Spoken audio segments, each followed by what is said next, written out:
Hello, what is up mga moms or sir ma'am? Ako po si Ralph Cifra, isang visual artist from Manila, Philippines. And today we are going to unbox and review the Blockies Transformers Model Kits Transformers 1 Classic Class B127.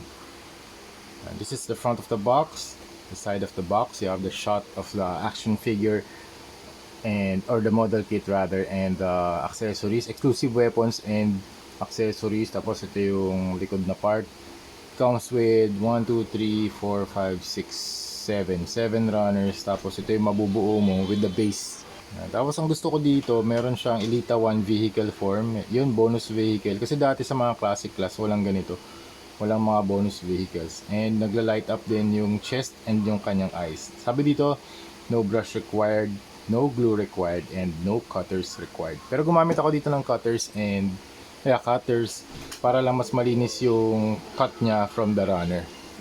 Yan. Tapos ito yung manual niya and ito yung mga parts niya. Nabuo ko na din. So it is composed of chest, uh, crotch piece or waist, chest, waist, tapos dalawang arms, kabit na natin yung arms. Okay? Tapos ito yung LED capability niya or LED function niya.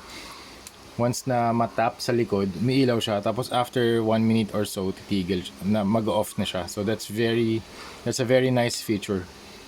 So dalawang head sculpts niya, pwede nating equip yung battle mode or yung malakas yung LED niya, tsaka sa eyes. Chest tsaka sa eyes niya, malakas. Lalo na pag, patayin ko yung ilaw. Ayan. So, very nice display option yung dalawang head sculpts. Ayan. Ito muna. Ito yung merong face.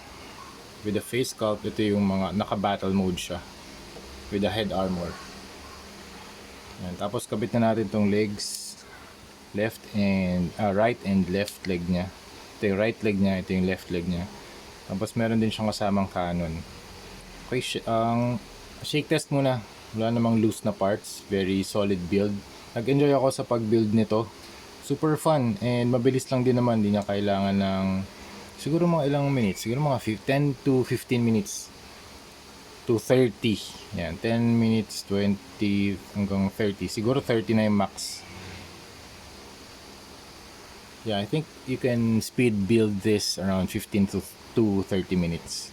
Tapos meron din siyang Elita 1 na vehicle. Ito yung bonus vehicle. Tapos meron din mga translucent na mga effect parts. Tapos dalawang fist hands and isa pang arms with a laser or blade, holographic na blade. Or energy blade rather. Ang height ni Bumblebee ay around 11.8 centimeters. Alright, first yung paint application, very nice gold. Not very saturated gold. Nasa neutral yung hue ng gold na ginamit dito. So here's the back and here's the front. Very angular yung design ng mech or ng mga inner mechanisms dito sa design ni B127. And dito merong mas curved na parts dito sa kanyang chest. Also meron din mga circular parts like dito sa shoulders and sa feet.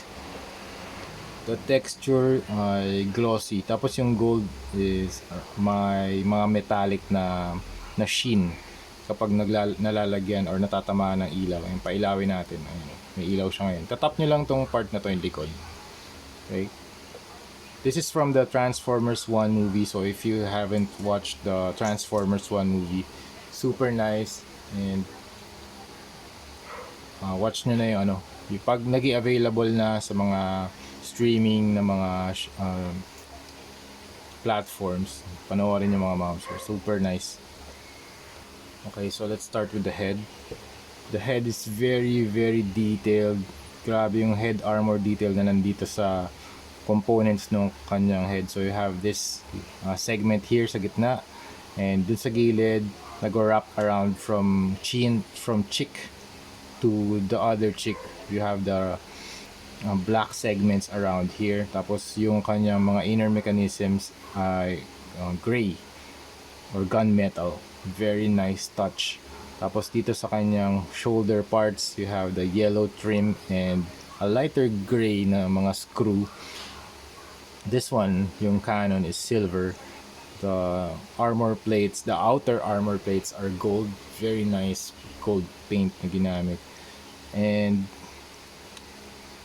kahit dito sa mga nakatagong mga parts, may mga sculpt details pa rin. Kahit na yung may mga outer armor, yung pagkari dito sa feet o kaya dito sa chest, meron pa rin siyang armor detail na naka-sculpt. Tatanggal. Uy! Yan. Ayan o. Very cool. I think may ilaw din to. Wait lang. Ayan o.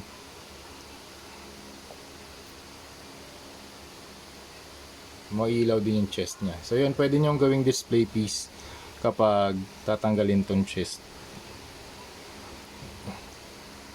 Or display option pala rather. Okay, tapos dito naman sa kanyang legs. Yung proportion niya okay din.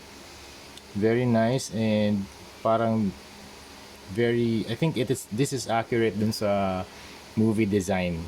Lalong-lalo na yung armor and yung articulation niya is very cool kasi puro ball joints yung hands and yung feet, pati itong paa. So ganda na movements na magagawa natin dito or mga poses na magagawa natin dito. So we'll show that later or we'll show that in a while. The material is I think this is hard plastic. Yep, hard plastic yung ginamit nila dito. Very cool. And yung height niya 11.8 cm. Okay. In terms of articulation, pailawin lang natin yan. In terms of articulation, B127 can move up. Nga pala, yung sa feet armor niya, this is larger than dun sa, I think this circle part here is similar to this. Yan o. Ang ganda rin na foot design kasi pag mas malaki yung feet, mas stable yung yung tayo niya, makakatayo siya kahit walang base. In terms of articulation, the head can move up, down. Actually wala halos down kasi nahihinder nung chin. Pero try natin dito sa battle mode. Wala din, hindi na siya hindi na siya nakakatingin pababa. Can rotate 360, look up, down. Tapos sa arms, konting butterfly na joint or motion. May rotation sa arms or dito sa upper part ng shoulder. You can also move the shoulder armor up and down. Can rotate. Tapos elbow can move like this. I think this is 90 degrees. Yep. Tapos arm, itong kanyang hands nasa ball joint. You can move that freely. Hindi siya pwede mag 360 dito sa waist, na hinder yung kanyang movement dahil dito sa mga waist pads. Yeah, I think hindi pwede. Or tama, dito sa waist armor. Feet can move up, can kick that far. Tapos yung bend ng kanyang knee, double jointed. Very large movement or articulation dito sa knee part. Okay. Tapos yung feet niya can move up and down, twist din. May tilt din to kasi nasa ball joint yung nagko-connect from legs to the foot. From legs to the feet. Okay, overall, this is a very nice display from Blocky's Transformers 1. Kung marami pa kayong Transformers 1 na mga action figures or model kits, this is a very nice addition dun sa collection. Ang ganda niyang display kasi meron siyang battle mode and the regular faceplate or unarmored head design. So pwede nyo rin naman i-equip yung isa niyang kamay na double na arm blades or gauntlets. Very cool. You can do something poses like this. Diba? Angas ng ng mga gawa ni Blockies. Din nga pala siyang kasamang base. Dalawa yung bases na binigay para pwede nyo siyang i-attach together and make a diorama style na base. So meron siyang dalawang translucent na effect parts. I think this is some kind of Energon type of effect part. Tapos meron din mga pegs itong base para pwede nyo ilagay yung feet for added security para hindi siya mahuhulog. So ito yung effect niya kapag nasa diorama base na siya.